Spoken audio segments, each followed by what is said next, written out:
ಕಾಂಗ್ರೆಸ್ ಈ ಲೋಕಸಭಾ ಚುನಾವಣೆಯಲ್ಲಿ ಯಾರ ನೇತೃತ್ವದಲ್ಲಿ ಚುನಾವಣೆ ಸ್ಪರ್ಧೆ ಮಾಡ್ತೀವಿ ಎನ್ನುವಂಥ ಸ್ಪಷ್ಟತೆಗೆ ಕಾಂಗ್ರೆಸ್ ಪಾರ್ಟಿಯೂ ಬಂದಿಲ್ಲ, ಇಂಡಿಯಾ ಅಲಯನ್ಸ್ ಬಂದಿಲ್ಲ.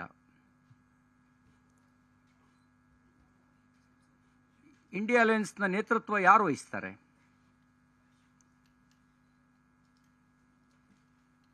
ಯಾರ ನೇತೃತ್ವದಲ್ಲಿ ಅವರು ಚುನಾವಣೆ ಎದುರಿಸ್ತಾ ಇದ್ದಾರೆ? ಕಾಂಗ್ರೆಸ್ ಪಾರ್ಟಿಗೂ ಅಸ್ಪಷ್ಟತೆ ಇಲ್ಲ. ಯಾವ ಪಾಲಿಸಿ ಇಟ್ಕೊಂಡು ಜನರ ಮುಂದೆ ಹೋಗಬೇಕು ಅನ್ನೋದಕ್ಕೆ ಅವರ ಹತ್ರ ನೀತಿಯೇ ಇಲ್ಲ. ನೇತಾ ನೀತಿ ಎರಡೂ ಇಲ್ಲದೇ ಇರೋ ಕಾರಣಕ್ಕೆ ಅವರು ಕೇವಲ ಇಂಟಾಲರೆನ್ಸ್, ಅಸಹಿಷ್ಣುತೆ, ಎನಿಮಿಟಿ, ದ್ವೇಷ ಅದನ್ನೇ ನೀತಿಯಾಗಿ ಮಾಡಿಕೊಂಡಿದ್ದಾರೆ.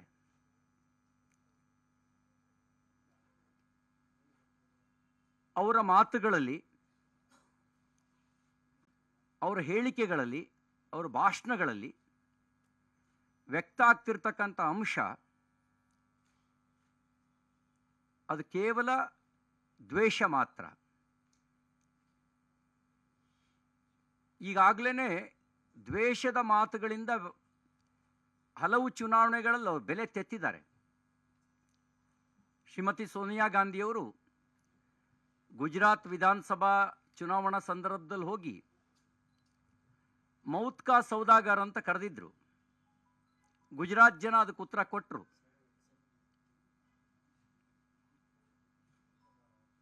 2014ರ ಲೋಕಸಭಾ ಚುನಾವಣೆಯಲ್ಲಿ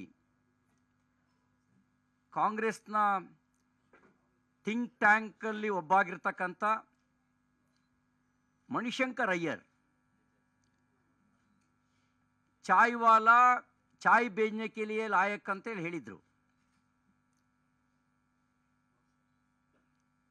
ಚಾಯ್ ಪೇ ಚರ್ಚಾ ಮೂಲಕ ಚಾಯ್ ವಾಲನ ತಾಕತ್ತನ್ನ ತೋರಿಸಿ ಚಾಯ್ ವಾಲಾ ದೇಶದ ಪ್ರಧಾನಮಂತ್ರಿ ಆದರು. ಅವ್ರು ಪ್ರಧಾನಮಂತ್ರಿ ಆಗ್ಲಿಕ್ಕೆ ಲಾಯಕ್ಕಲ್ಲ, ಬರೀ ಚಾಯ್ ಮಾರಾಟ ಮಾಡ್ಲಿಕ್ಕೆ ಮಾತ್ರ ಲಾಯಕ್ ಅಂತೇಳಿ ಅಪಮಾನ ಮಾಡೋ ಕೆಲಸ ಮಾಡಿದ್ರು. ದುಡಿಯುವ ವರ್ಗಕ್ಕೆ ಅಪಮಾನ ಮಾಡೋ ಕೆಲಸ ಮಾಡಿದ್ರು. ದುಡಿಯುವ ಜನ, ಆ ವರ್ಗ ಮೋದಿಯವರನ್ನ ಆರಿಸೋ ಮೂಲಕ, BJPಯನ್ನು ಗೆಲ್ಲಿಸೋದ್ರ ಮೂಲಕ 2014ರ ಲೋಕಸಭಾ ಚುನಾವಣೆಯಲ್ಲಿ ಉತ್ತರ ಕೊಟ್ಟರು. ಆದರೂ ಬುದ್ಧಿ ಬಂದಿಲ್ಲ ಕಾಂಗ್ರೆಸ್ಸಿಗೆ. ಪವನ್ ಖೇರಾ ಅವರ ಸ್ಪೋಕ್ಸ್ ಪರ್ಸನ್ ಮೋದಿ ಸಾವನ್ನು ಬಯಸಿದ್ರು, ಮೋದಿ ಸಾಯ್ಲಿ ಅಂತ ಹೇಳಿದ್ರು. ಇನ್ನು ಕೇಸ್ ಎದುರಿಸ್ತಾ ಇದ್ದಾರೆ ಅವರು.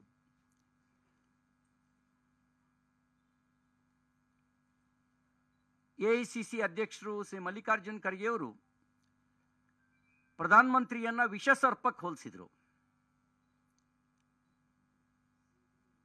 ಬೆಳಿಗ್ಗೆ ಎದ್ದು ಮೋದಿ ಮುಖ ನೋಡಬೇಡಿ ಅಂತ ಹೇಳಿದ್ರು.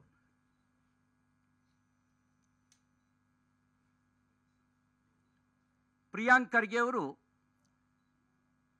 ಚೋರ್ ಗುರು, ಚಾಂಡಾಲ್ ಶಿಷ್ಯ ಅಂತ ಟ್ವೀಟ್ ಮಾಡಿದ್ರು ಅವ್ರ ಮಗ. ಸನ್ಮಾನ್ಯ ಗೃಹ ಸಚಿವರು ಪರಮೇಶ್ವರ್ ಅವರು ಹೇಳಿದ ಹೇಳಿಕೆ ನಾನು ಇಲ್ಲಿ ಉಲ್ಲೇಖ ಮಾಡಲಿಕ್ಕೆ ಬರಲ್ಲ.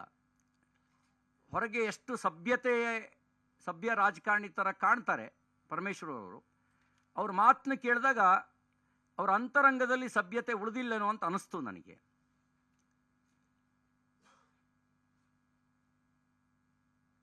ಸನ್ಮಾನ್ಯ ಶಿವರಾಜ್ ತಂಗಡಗಿ ಕನ್ನಡ ಸಂಸ್ಕೃತಿ ಇಲಾಖೆ ಸಚಿವರು,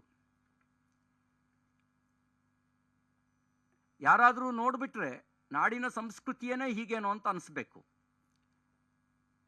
ಮೋದಿ ಮೋದಿ ಅಂತ ಹೇಳಿ ಹೇಳುವಂಥ ಯುವಜನರಿಗೆ ಕಪಾಳ ಮೋಕ್ಷ ಮಾಡಬೇಕು ಅಂತ ಹೇಳಿದರು. ಇನ್ನೂ ಒಂದು ಹೆಜ್ಜೆ ಮುಂದೆ ಹೋಗಿ ಸನ್ಮಾನ್ಯ ಮುಖ್ಯಮಂತ್ರಿ ಸಿದ್ದರಾಮಯ್ಯನವರು BJPಯವ್ರ ಮನೆ ಹಾಳಾಗಲಿ ಅಂತ ಶಾಪ ಕೊಟ್ಟರು. ತಪಸ್ವಿ ಶಾಪ ಕೊಟ್ಟರೆ, ಪತಿರ್ವತೆ ಶಾಪ ಕೊಟ್ಟರೆ ತಟ್ಟುತ್ತೆ ಅಂತ ಹೇಳ್ತಾರೆ. ಇನ್ನು ಸಿದ್ದರಾಮಯ್ಯನವ್ರ ಪಾತಿರೋತ್ಯ ನಮಗೆ ಗೊತ್ತಿರೋದೆ. ಅವ್ರ ತಪಸ್ಸಿನ ಬಗ್ಗೆನೂ ನಮಗೆಲ್ರಿಗೂ ಗೊತ್ತಿರೋದೆ.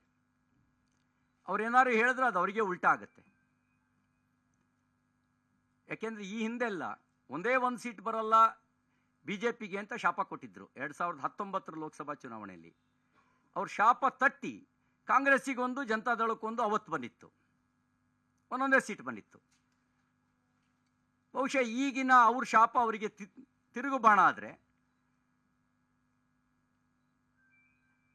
19ರ ಫಲಿತಾಂಶ ಮರುಕಳಿಸ್ಬೋದು ತಿರುಗು ಬಾಣ ಆದರೆ. ನಮಗೇನೋ ಅವ್ರ ಮನೆ ಹಾಳಾಗಕ್ಕೆ ಇಷ್ಟ ಇಲ್ಲ. ಅನುಕ್ಷಣದ ಸುದ್ದಿಗಳಿಗಾಗಿ ವಿಸ್ತಾರ ನ್ಯೂಸ್ ಯೂಟ್ಯೂಬ್ ಚಾನೆಲ್ ಸಬ್ಸ್ಕ್ರೈಬ್ ಮಾಡಿ. ಹೊಸ ಸುದ್ದಿಗಳ ನೋಟಿಫಿಕೇಶನ್ಗಾಗಿ ಬೆಲ್ ಐಕಾನ್ ಕ್ಲಿಕ್ ಮಾಡಿ. ಲೇಟೆಸ್ಟ್ ಅಪ್ಡೇಟ್ಸ್ಗಾಗಿ www.vistaranews.com ವೆಬ್ಸೈಟ್ಗೆ ವಿಸಿಟ್ ಮಾಡಿ. ಅಂಗೈಯಲ್ಲೇ ಜಗತ್ತಿನ ಸುದ್ದಿ ತಿಳಿಯಲು ವಿಸ್ತಾರ ನ್ಯೂಸ್ ಕನ್ನಡ ಆಪ್ ಡೌನ್ಲೋಡ್ ಮಾಡಿ.